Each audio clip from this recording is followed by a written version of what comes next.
नमस्कार, आपल्या चॅनलवर तुमचे स्वागत आहे। आज आपण बनवणार आहोत हलीम। मटण घेतलेले, पुदिना, कोथिंबीर, अद्रक, हिरवी मिरची, हरभरा डाळ, तूर डाळ, मूग डाळ, मसूर डाळ, पांढरी उडीद डाळ, दलिया, वाळलेला कांदा, खडे मसाल्यांमध्ये दालचिनी, मिरी, हिरवी विलायची, लवंग, जिरे, तूप, चवीनुसार मीठ।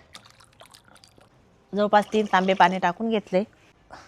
म्हणजे गव्हाचा भरडा घेतलेला आहे तो पण टाकून नंतर हरभरा, तूर डाळ, मूग डाळ, मसूर डाळ, पांढरी उडीद डाळ घेतलेला आहे।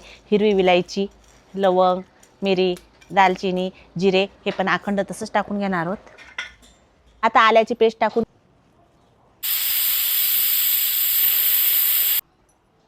कांद्याची करप तळून घेणार आहोत। घेऊया आता खोलून बघू डाळ आणि मटण शिजलं की नाही। डाळी व मटण आपण कुकरमध्ये शिजवले होते ते कढईत ओतून घेतले। आता रवीच्या साहाय्याने पूर्ण मिक्स करून घेऊ। जे आपले मटण शिजलेले ते आपल्या डाळीत पूर्ण मिक्स करायचे। कांदा होता तो चुरून आपण टाकून घेणार आहोत। तूप टाकून घेऊ। हलीम तयार झालेले, मस्त घट्ट पण झाले। त्यात आता थोडेसे आपण कोथिंबीर टाकून घेऊया। थोडंसं मीठ टाकून घेऊ चवीनुसार, थोडंसं तूप।